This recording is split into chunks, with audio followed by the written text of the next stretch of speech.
Guys, if you're addicted to video games, you need to watch this video. This is going to change your life forever. I'm going to explain exactly why most men addicted to video games are stuck and never make it out. And I'm also going to show you how exactly to solve this problem for yourself once and for all. This video is so important that I'm up past my bedtime. I've indulged in enough caffeine to incapacitate a full-grown moose. I've been cooking this for a while and I need to get this out there. This is that serious. So please listen up. I promise it's going to be worth it. The main problem that we're addressing here is that you might know that you need to quit video games. You might know that video game addiction is holding you back from achieving your real life goals and living the most extraordinary life of your dreams possible. And the thing is that even if you had the perfect solution, you'd still be unable to use it. You wouldn't be able to implement it or execute on it. This is not a matter of having the instructions or the tactics or the know-how, because whether it's my stuff or the stuff that other people put out there on video game addiction, to be fair, there are reasonably good solutions to this problem out there on the internet. So you might have the instructions, you might have even the perfect solution, but every time that you go to commit to seeing this through for yourself, the fear gets you, the uncertainty, the unknown, the feeling of ripping out a part of yourself that is video games, which is totally understandable. This is exactly what held me back on and off for 15 years trying to overcome my own video game addiction. It's the fear of what a life actually looks like beyond video game addiction and sticking to it, and whether or not this is actually going to be the thing that provides you the happiness that you've been craving but unable to find in your real life. So the thing going on here is that you're actually under a spell. It's technically not entirely your fault. It is your responsibility, but it's not entirely your fault because you're grappling with something that has plagued men since the dawn of time.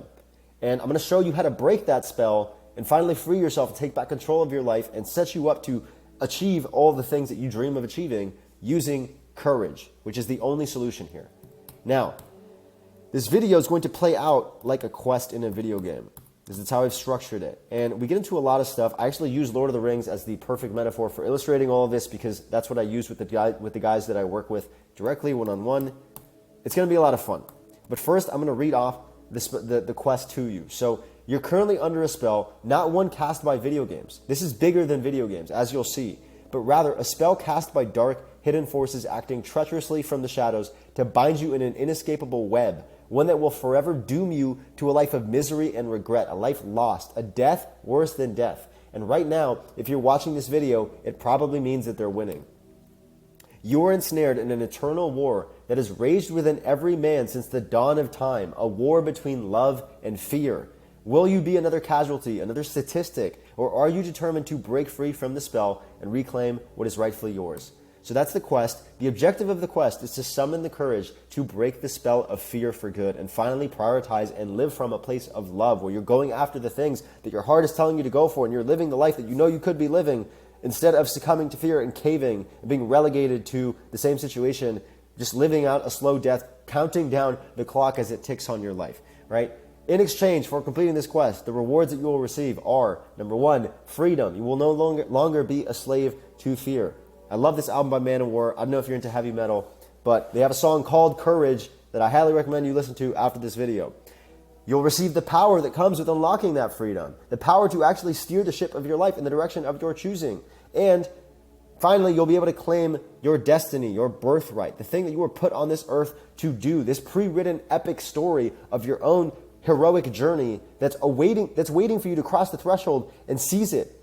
It's there for the taking. You simply have to understand how to use courage to overcome fear, which is the point of this video. Now, in order to explain this metaphor that I'm going to use to explain courage versus fear, I need to introduce you to the masculine archetypes. You may have heard of them before. These are essentially different parts of your psyche as a guy that live within your mind, and we can use this as a framework for understanding the different aspects of yourself that you need to keep in balance and make sure that one of them doesn't kind of overtake the others in order to live an exceptional life as a man, as a whole man, a complete man, tapping into each part of himself that's there for a reason. Now, when it comes to addictions, video game addiction or any other addiction, most people focus on the lover archetype.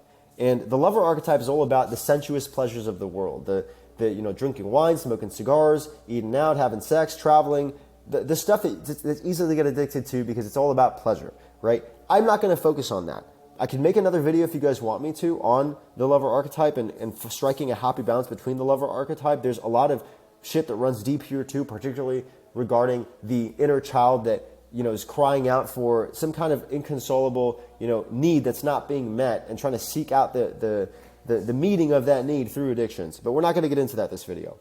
What we're going to focus on mostly are these other three archetypes: the king, the warrior, and the magician. And the magician is the motherfucker that's gotten out of control in your life if you suffer from video game addiction. Your warrior is not there at all, and the king has totally abdicated his throne. So I'm going to explain what each of these are, explain what the malformed or out of balance form of these look like, and then tie it into video game addiction and use that as the base for this metaphor that I'm going to use Lord of the Rings to explain. So the king represents you and your values, what you stand for, the life that you intend to live and carve out for yourself as a man. This is like the seat of your power. If you don't feel worthy enough to sit on the throne of your own kingdom, this is not you having a physical kingdom out in the world. Your kingdom is your life, right?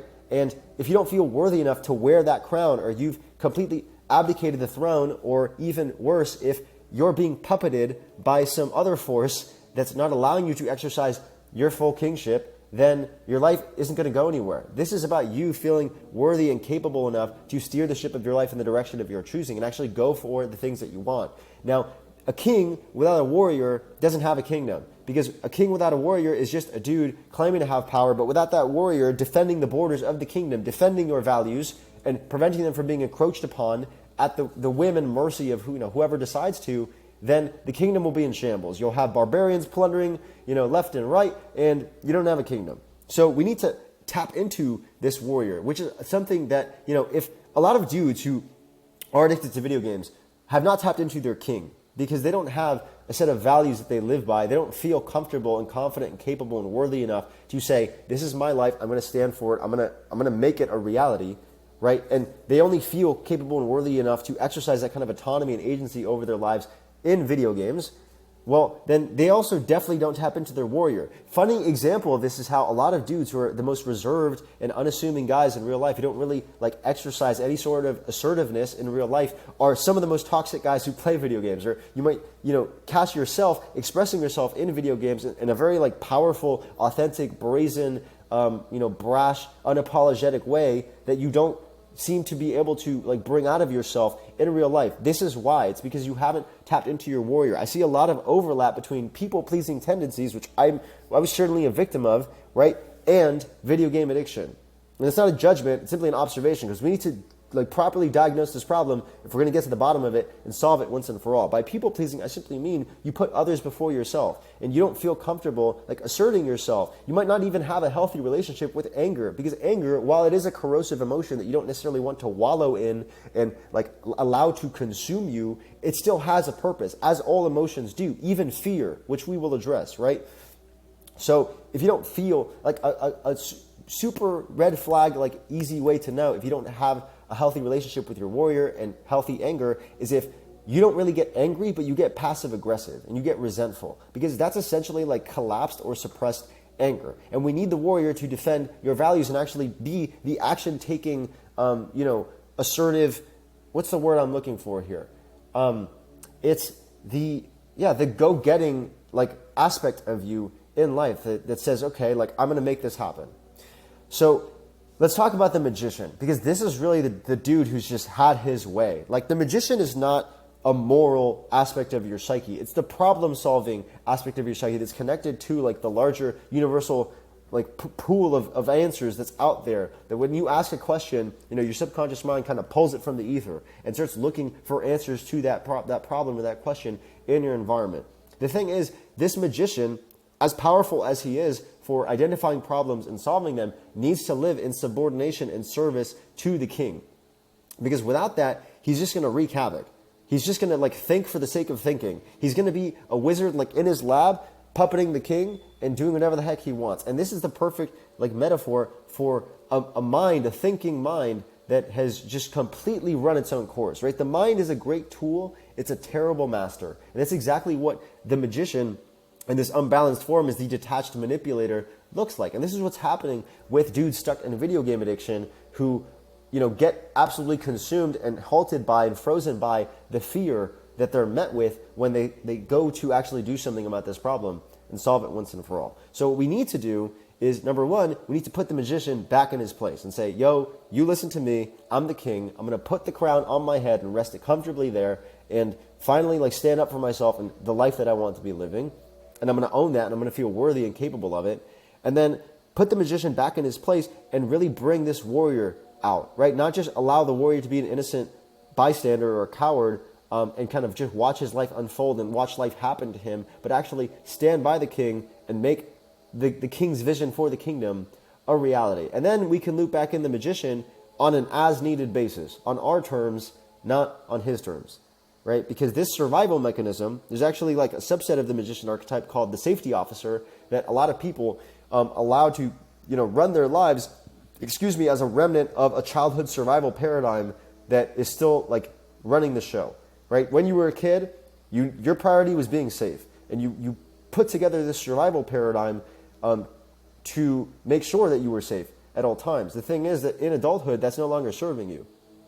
And you're seeing shit everywhere that could be dangerous. So how does Lord of the Rings factor into this? And why do I love Lord of the Rings as an illustration of these concepts? So in Lord of the Rings, this is going to involve spoilers, so buckle up.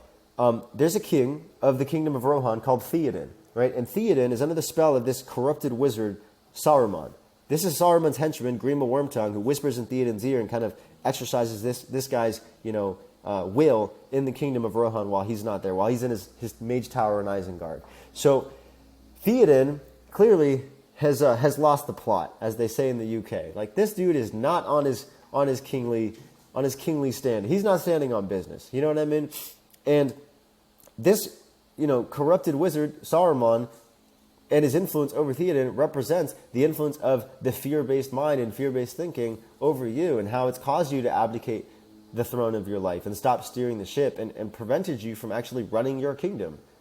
So what happens is finally, like, the enlightened, good wizard Gandalf comes and frees Saruman from the spell and immediately frees Theoden from the spell, and immediately Theoden transforms back into himself. He remembers who he is, which is like metaphorically represented by when he's presented with his sword again, right? This is about putting the sword back in your hand as a dude, and reminding you of your power and not allowing, that power to be forfeited to fear. So where does the warrior loop in here? Well, the thing is that even after Theoden is, freed from the spell, eventually they have to retreat to Helm's Deep because this motherfucker, Saruman, comes back with a vengeance, and he sends this huge army of orcs that have, that he's breeded and then that have come from Mordor to put an end to the kingdom of Rohan, and eventually then march on Gondor later in the film and completely annihilate the race of men and allow what's his face to take over, the dude with the one ring.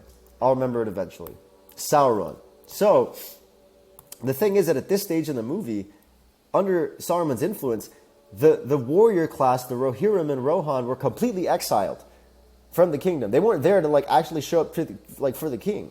And this kind of represents how, after abdicating your throne as a dude with video game addiction, you've exiled the warrior within you. There was no there hasn't been a warrior there to summon up the courage to stand up to this dark, corrupted wizard, this overthinking safety officer that's running the show now.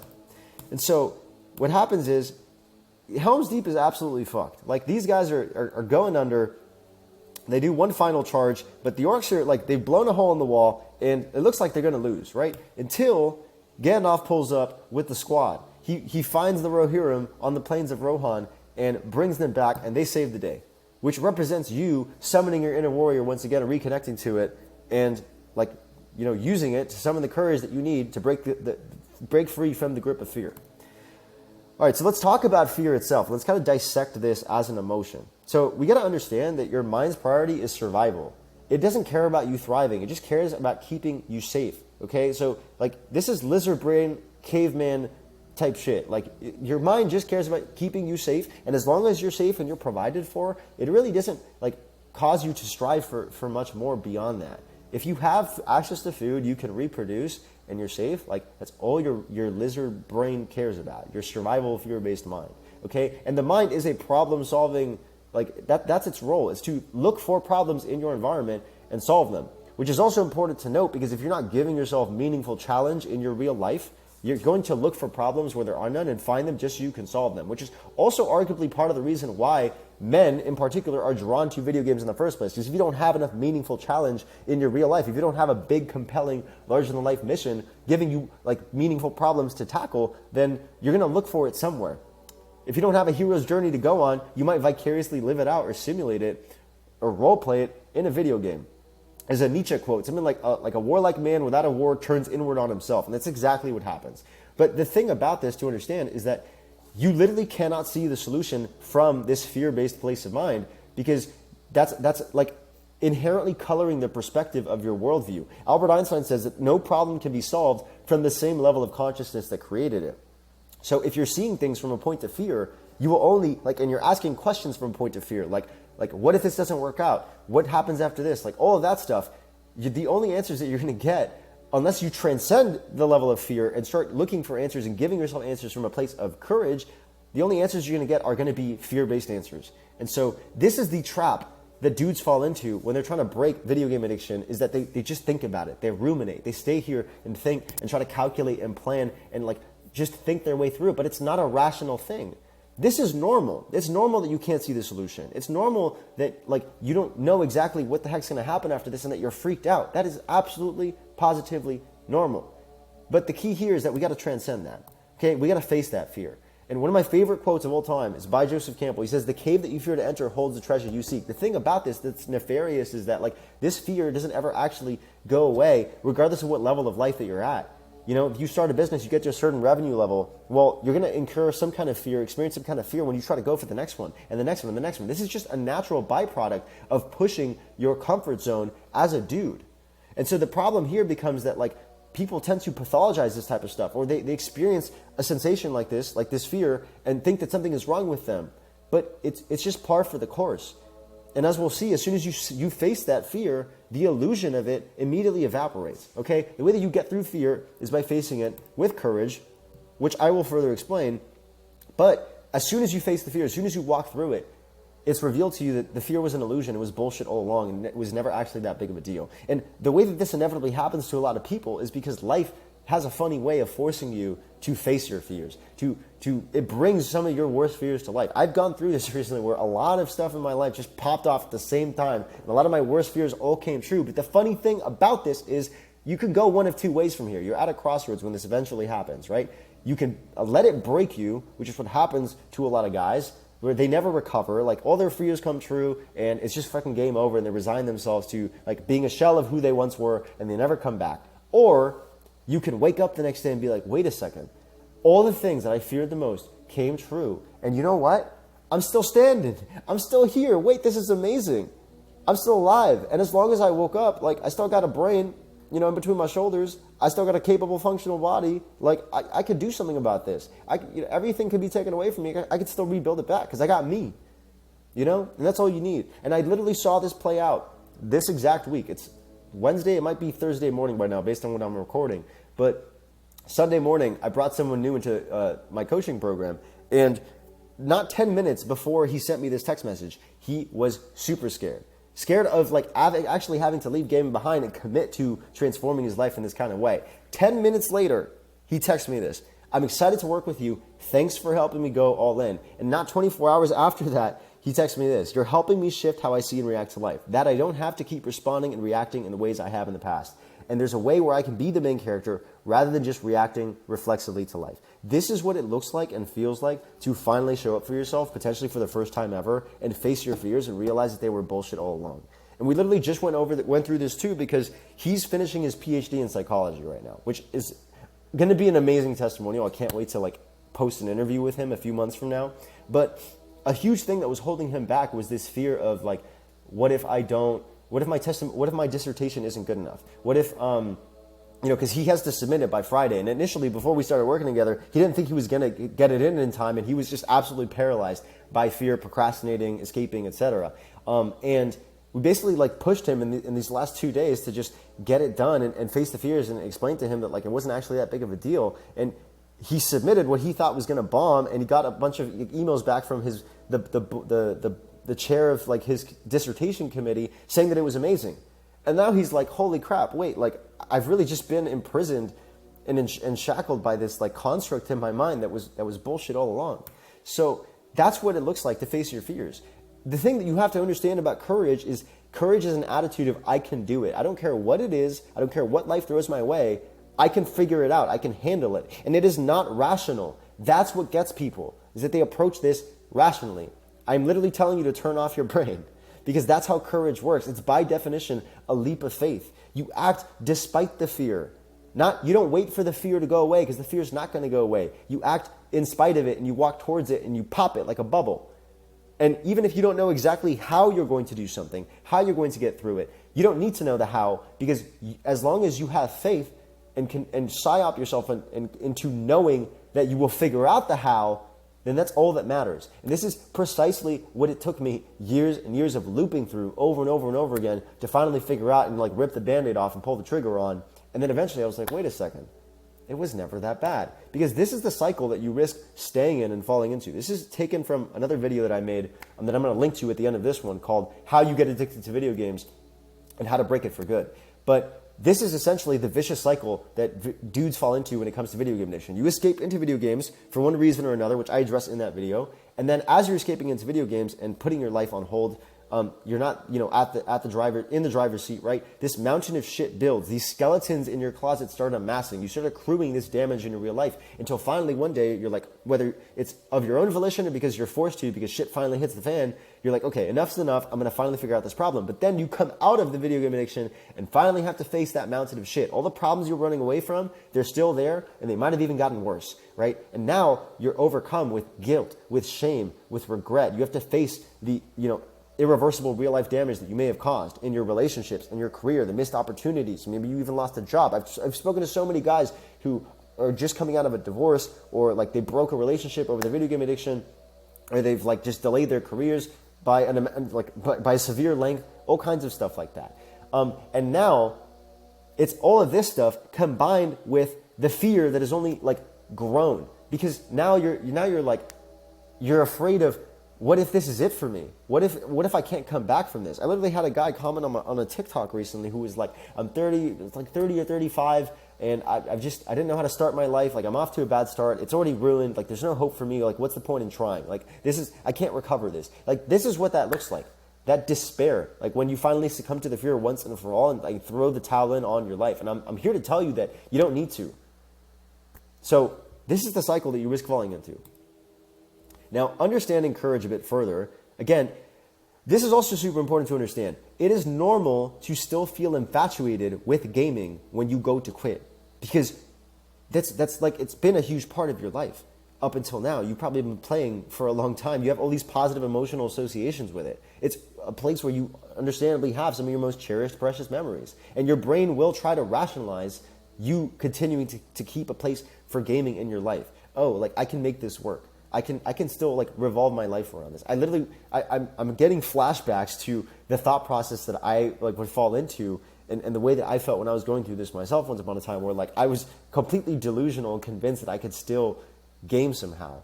And so your brain's going to try to convince you to keep it in your life and or chicken out from going through with this. But blindly following your emotions and succumbing to the fear of like completely ripping the Band-Aid off and living an amazing, extraordinary life beyond gaming, living life as a video game, that's exactly what got you here, and it's what's going to keep you here. The thing to understand is that the decision alone to finally commit to breaking your video game addiction is arguably like the only most important decision that you could make here. It's a huge victory in itself. And the reason for that is it's about what it's telling you, what it's showing you in your mind. Because when you show up for yourself like that, when you have these values and like you actually act on them for potentially the first time ever in a really serious way like this, that's an act of self-love. It's fine. It's you finally not like abandoning yourself and betraying yourself, which like if you suffer from video game addiction, you've arguably done over and over and over again, and that has slowly but surely eroded your self-trust, eroded your confidence within yourself. And it's hard to be kingly and tap into your king when you don't feel worthy of the crown, because you have a mountain of evidence stacked against yourself for why you don't deserve it.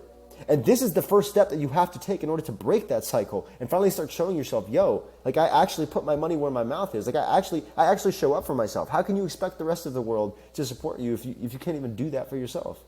You know? So confidence comes from courage. And this is kind of a chicken and egg problem that I also went over recently on a call with a guy who came to me and he's like, I don't have the confidence to start a business, to quit video games, I'm approaching 40 years old and I don't have a family yet. I don't have a girlfriend. Like I keep having these dating problems and it's all because of my confidence. And I kind of explained to him, like, the thing to understand about confidence, brother, is that it's a reward from acting courageously. So yes, I can give you all these frameworks for letting go of the things, haunting you from your past, for improving your beliefs about yourself, for getting over your insecurities, for shifting your identity, etc. But we can sit in a room and calculate and study and like intellectualize all that stuff till the cows come home. Eventually, you're going to have to take the first step and actually act on that in order to build any semblance of courage. Of confidence, excuse me. So courage is that leap of faith despite the fear, despite the doubt, and confidence is the reward from living and acting courageously. It's the reward that you get, and it is an end in itself.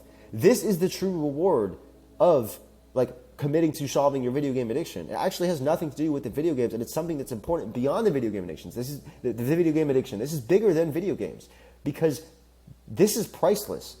When you're living as your higher self, when you're living in accordance with your values and you have that self-respect, you have that self-trust, you look in the mirror and you grin from ear to ear without even realizing it because you're not breaking promises to yourself anymore and you're actually proud of who you are. When your head hits the pillow at night, nothing is keeping you up. You have a clean conscience. That's something that money cannot buy.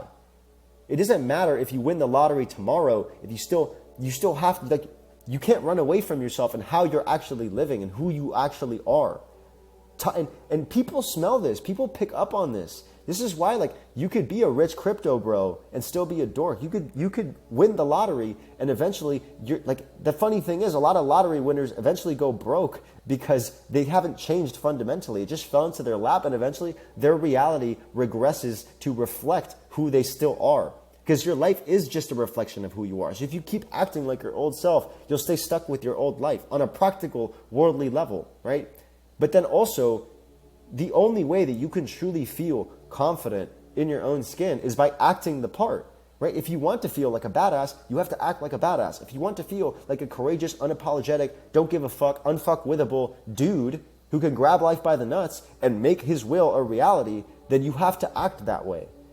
And it doesn't matter. And this is also why people come to me sometimes and they're like, if only I had more money, if only I had more time, I could get over this and I could go after my dreams. And I'm like, no.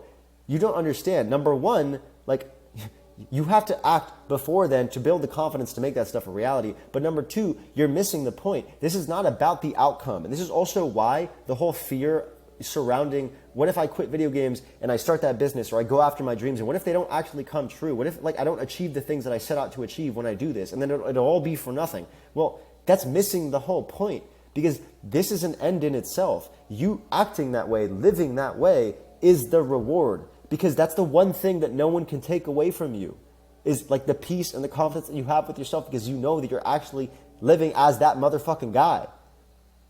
The privilege of a lifetime is to become who you truly are. Carl Jung, like that is the reward. It's you chiseling out the hero within from this block of marble instead of letting it sit there and like succumbing to a lower form of yourself. Now, how do we actually like solve this? What are some tools that I can give you to start distancing yourself from this fear and not allowing it to run your life beyond the stuff that we've already talked about? So this is also from another video that I've put out called, I think it's the esoteric principles of video games, the esoteric secrets of video games, or it might be like life is a game. It'll be somewhere, right? So we need to make a distinction here between player consciousness and character consciousness, or between main characters and NPCs, right? So in a video game, it's very clear that you're the player behind the monitor, behind the keyboard, and you're operating your character. You're navigating it in the game world, but you are not your character. And so in real life, it's the exact same way, except it's a bit more difficult to see because you're playing the game of life in first person, right? Your player, like you as the player, what are you? You're the awareness. You're the thing that watches, that is aware of, you know, your mind and your body, which together form your character, form your avatar in the real life, you know, in the game of life. That means that your thoughts are not you, your emotions are not you, your senses, your beliefs, the stories you tell yourself, about the world, your identity, your memories, all this programming that kind of like forms the current version of you, that's not actually you. It's just someone who you've practiced being over and over and over and over again. And if you want to, you can change that person by practicing a new version. But more important, like fundamentally here, it's this idea that whenever a fear comes up, you don't need to identify with it. You don't need to take it for granted. You can just watch it from the consciousness of the player, from main character consciousness. And instead of reacting like an NPC, and as soon as a fear crops up in your mind, you just have like a knee-jerk reaction where your programming immediately kicks in and it's X immediately, gives Y, you can separate yourself from it and intercept it and say, okay, how am I going to respond to this? Regardless of how I feel. I don't need to entertain the way that I feel because that's not me. And the reality is that, dude, like these emotional highs and lows, these like turbulent waves of fear, these undulating waves of fear that you go through in life, especially as you're pushing your edge as a dude, they're completely normal. It's just that no one really talks about it because not a lot of people are actually living that way. The reality of you chasing your goals is that you're going to have so many highs and lows that you will literally forget how many of them you have or what you were tripping out about in the moment. But in the moment, you will have what is called recency bias, where you think that life will never be different. It will only ever feel this way. It'll only ever be this way. And you have all these bad expectations and wrong thinking that this is not a normal phenomenon. When the reality is, dude, like you can go through such emotional highs and lows and you can be absolutely gripped and overcome and paralyzed by fear and 5 minutes later feel like you're flying in heaven. That's just the reality of going after things that are challenging you and pushing you to expand beyond your comfort zone. And the thing is, the sooner that you accept this as an inherent natural part of life, that doesn't mean that something is wrong with you. That doesn't mean that we need to pathologize it or prescribe something to like numb you or medicate you away from experiencing it. Then you can embrace it as the very thing that is a sign that you are on the right path, right? You can't have a hero's journey without the heroic part, without the highs and lows that are only going to increase in their in like the stark contrast between them as you experience them to like a higher extent. The higher the highs, the lower the lows. They're two sides of the same coin. You can't have a tree with branches that reach to heaven, as Jung says, without roots that reach to hell. So you don't need to indulge fear. It's just an illusion. It's a glass ceiling. And once you break it by facing it, the world is your oyster. Okay, so let's talk about letting go of emotions that might come up while you're on this journey as well. And this is fear, but it's also like other stuff. Everything on this map of consciousness that kind of describes different levels of emotions below courage, we're going to talk about, and I'm going to contextualize them in the form of like sentences that kind of capture what they look like in the context of video games. So shame is all about feeling like you're not good enough. And this is the main enemy of you feeling kingly enough to live life on your own terms and to actually steer the ship and wear the crown and sit on the throne. Because shame says that something is wrong with you. It says, I am bad, something is wrong with me, and I deserve to stay stuck where I'm at. When we talk about letting go, by the way, the mechanism for letting go, according to this guy, Dr. David R. Hawkins, who put this map together and wrote a beautiful book called Letting Go, is to just allow yourself to sit with that emotion and do nothing else, to surrender to it. By surrender to it, I don't mean to indulge in it. I don't mean to invite it in. I don't mean to what's the word? Like just sulk in it. Rather to just, instead of resisting it, because whatever you resist persists, whatever you grapple with and fight with just grows and grows and grows. You just let it be. You just allow yourself to feel it. Whereas beforehand, you would have stuffed it away and hidden yourself from it like an ostrich with its head buried in the sand and suppressed it and repressed it. Now you just allow yourself to feel it once and for all. Because as I mentioned earlier, like some of these emotions actually have their place, and we can have a healthy relationship with them. They're not necessarily the most powerful or healthy emotions that we want to like live our lives from as a North Star, but they have their place. Even fear has its place. If you were fighting a saber-toothed tiger, if you were in a fight for your life, like that fear would serve you very well. If you were walking through a dark alleyway and you got a bad gut feeling and all of a sudden you were like scared shitless, that's a good thing. The same thing with anger, right? When someone encroaches upon your boundaries, when you feel like your values are being undermined or disrespected, when you need to stand up for yourself and set boundaries, like that's what anger in a healthy expression is for. Again, it's not something that you need to live from permanently, but we need to have a healthy relationship with everything here. And at the bare minimum, we need to be comfortable and able to feel these things through, because feeling them is the only way to heal. Like you got to feel it to heal it. Feeling them is the only way to like dissipate them so that we can move up to higher forms of higher levels of consciousness, the same levels of consciousness, the joy, the bliss that we seek in video games, because they're the one place, arguably, for many of us, that we're free of all these nasty emotions, where we don't feel these things, and we can feel all this good stuff. Okay, so that's shame. Everything here we're going to just let go, and I'm just giving you like the vocal personifications of each of these emotions so you can recognize them in the context of your video game addiction. Guilt is, whereas shame is about something is wrong with me, guilt is about I did something wrong and I need to be punished. And this also kind of expresses in like a desire to punish other people, because you're kind of just reflecting out like the judgments of yourself onto other people. So I've messed up too many times. I've fucked this up. I've escaped and damaged my life too many times with video games. I deserve where I'm at. It's bullshit. Apathy is literally just you lost the will to care at all. I don't care about anything anymore. I'm helpless. I'm hopeless. I've resigned myself to my life situation. And grief will say, I can't stop mourning what could have been. I can't get over the things that I lost and the damage that I caused due to my escapism, my video game addiction. Fear will say, what if I fail? What if this doesn't actually make me happy quitting video games? What if it's hard? What if I look like an idiot? What if people judge me? What if I never figure it out? What if video games were actually my happy place all along? And what if I regret quitting? Also an illusion, right? And desire will say, but I really, really want to keep playing. Anger, the unhealthy form of anger will be like, I don't want to quit video games because the world is rigged, it's unfair, it's cruel, they've turned their back on me, they've wronged me, and it's their fault, it's not mine. I'm just playing video games and escaping into them as a function of like this fucked up society that I was like forced into. I didn't ask to be born. You know what I mean? This is resentment. And then pride is saying, what do they know? Who are they to tell me how to live my life? Why should I listen to them? No, this is vindictiveness. Now, the interesting thing about this too is that this is energy, right? Energy can neither be created nor destroyed. So what we want to do here, that's what essentially what we're doing when we're letting go, when we're sitting with these emotions and allowing ourselves to feel through them, is like we're letting them pass through us and we're dissipating them. But you can also redirect them and transmute them and kind of use this as monkey ladders or as a ladder to courage. From any one of these emotions, you can simply exercise courage by having a can-do attitude in terms of like, I believe that I can face these things once for all and feel them.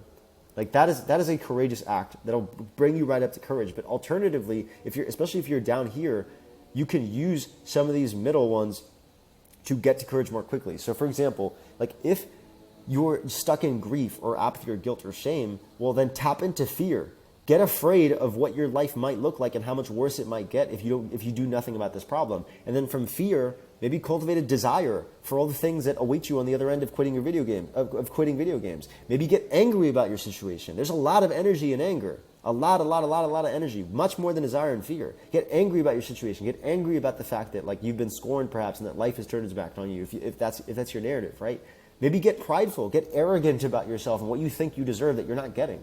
You know what I mean? And then use that new unlocked energy to get to courage. So be resourceful here. Now, I'm going to hammer all this stuff home with more storytelling because I personally find that the best source of motivation, the best thing to hammer something home for me and really get it to sink into my mind is a good story. And we're not done with the Lord of the Rings metaphor, okay? So I want you to imagine, picking up where we left off with Theoden, that Theoden, once he comes to and is broken from the spell, has to reckon with the fact that while he was under the spell of Saruman, his son was killed by an orc raiding party. And that kind of represents the damage that video game addiction has already caused in your life, what it's already cost you. And you can't get that back, right? But more is at stake. So you got to pick yourself up before everything is lost. Because yes, Theoden and the Rohirrim were able to defend Helm's Deep and save Rohan, but there's bigger shit at stake. There's bigger stuff at play because eventually Gondor is being sieged by the forces of Mordor, right? And Gondor represents all of your hopes and dreams, and all these orcs that are about to fucking lay waste to this beautiful city represent the fear and the video game addiction that's going to cost you the life that you could be living and cause even more damage if you don't do something about it right now, right? This is what it could cost you if you do nothing. So I need you to make the opportunity cost of doing nothing about this extremely, extremely vivid and clear and painful, and sear it into your mind, okay? Think about the confidence that you could muster on the other side of accomplishing this for yourself that would then allow you to approach that girl that you see out on the town who could be the mother of your children someday. Imagine what it would be like to be the superhero of your wife and your kids, whether your future wife and kids or your current wife and kids, right? For them to look up to you because they see the way that you're living and they're like, oh my gosh, like that's my dad. He's a legend. Not like someone who's resigning himself to kind of just dragging himself through life on the back foot and doing the bare minimum and escaping into video games to give him some semblance, some like faint whisper or fart of peace and happiness. You know what I mean? Think about the opportunity cost, make it extremely vivid, make it extremely detailed, and fill it in here, okay? This is Gondor. This is what you're looking at. The enemy's at the gates, if they haven't absolutely ransacked the fucking city already. And what you need to do is be your own hero, okay? You need to find the king within you and muster up the Rohirrim, that warrior spirit, and save Gondor before it's too fucking late. Now, don't be one of these guys. So, this is the thing with video game addiction. Okay, like, it's kind of like the One Ring, because it's really freaking sweet. Not gonna lie. Like, no wonder this is such a pervasive problem. And you might be like Isildur when he's about to throw the ring into the fire, and Elrond's like, "Yo, pretty please, just end this once and for all. I'm fucking tired. I wanna sail off, to the west and like have a time as an elf chilling with a Valar." But you might be like this guy where you're at the final threshold and you're about to throw it into the lava once and for all, and you're like, "I don't think I will." You might even be like Gollum. And, everyone has, like, if you're addicted to video games, if you've ever been addicted to video games, you have this kind of, like, this intimate relationship with it because it's been such a close part of you. And you might let that just be, like, your end. The thing about this, though, is that everyone has a Gollum within them. Let me put myself right here for now. Everyone has a Gollum within them. Even me. Okay, what I mean by this is that there's some people, or there are, for some of us, at various points in our lives, whether it's a video game addiction or anything else, we might say that we want something, but when it comes time to actually do it, like we don't actually execute, and we show ourselves we don't actually want that thing, even if the instructions are perfectly laid out for us, and we're totally capable of getting that thing, because of emotional addictions, because of these secret emotional payoffs that we're getting from staying where we are. All those emotions that I mentioned earlier, like the shame, the guilt, whatever. Everyone, myself included, as a human being, has a capacity to have like this perverse, masochistic like satisfaction that they get from some of these like nastier emotions that you would think that like you don't want. But it's nice to be a victim when you can point your finger at the world and get off on like them wronging you and you being like right and indignant. You know what I mean? It feels good to look down on people. It feels good to like wallow in the misery of your situation in the hopes of like receiving sympathy. And again, this is not a judgment, and I'm literally telling you that even me myself I have this capacity within me because it is a human thing. And so if you run when things get real, you have to ask yourself whether or not you actually want what you say you want. If the solutions are out there and you haven't acted on them yet. And a funny example of this is the fact that I've literally gotten DMs from guys who would tell me stuff like, "This is ruining my life. I'm neglecting my wife. I'm neglecting my family. Video game addiction is literally like just terrorizing everything. I'm hiding it from my girlfriend. She doesn't know how much I play because if she found out, she would probably break up with me." And I'm like, "Okay, that's awful. Do you want help? Like, let's get on a call and talk about it." And they're like, "Yeah, absolutely." And like a couple days will go by, and I'll DM them again. I'll be like, "Yo, just following up. Want to make sure that you were able to book a call." And they fucking blocked me on Instagram. This is exactly what I'm talking about. Everyone has a Gollum within them who might finally like self-sabotage them right when they're about to walk through the finish line. But that is okay, because guess what? This is normal as well. This is normal as well. And in fact, every successful person, everyone that you admire in life was once in the exact same spot that you're in right now. They're no different from you. They're no more special, they're no more smart, they're no more capable, and arguably a lot of guys that are more well off than you in real life, that are where you want to be, are much dumber than you. They have less potential. They were born into or raised in worse circumstances and all of that jazz, right? The only difference is that they had courage, okay? So what I'm inviting you to do is to be smart enough to be dumb and brave, because you might actually be too smart for your own good. If you've ever seen this meme, it's one of my favorite memes of all time. This is probably the most accurate descriptor of the human condition that I've ever found, and it's in a meme, okay? Be smart enough to be dumb. Don't be one of these guys caught in the middle, okay? Be sagacious, and is that a word? Wise enough to recognize like the triviality of indulging in fear and all these what ifs and stuff, or just be dumb enough. I like to call this guy Cletus, okay? You need to be Cletus maxing. You need to Cletus max and just say, "Oh, that looks cool, I'm going to do it." Okay? Be smart enough to be dumb and brave. And don't get caught in the middle where you're like a frog slowly, being cooked alive in a pot of gradually increasing boiling water because you're absolutely petrified. Life is much more about, it's much more of an emotional and psychological test than anything. You're likely already smart and capable and hardworking and competent enough to actualize like largely anything that you, to achieve anything that you want in life, But it's really just about being able to roll with the emotional highs and lows, roll with the punches, and Cletus max your way to the top. And this is also what vexes me, and part of the reason why I started doing what I do, because like the mainstream solutions to things like video game addiction involve pathologizing and stigmatizing normal parts of the human condition instead of teaching people how to have better relationships with them and how to make peace with them, right? Like you experiencing a mini depressive episode because you're pushing your comfort zone and you're really stretching yourself and you're doing things that scare you that you've never done before, which are totally understandably like tumultuous and turmoil invoking within you. Like that is normal and arguably healthy in some cases, in many cases.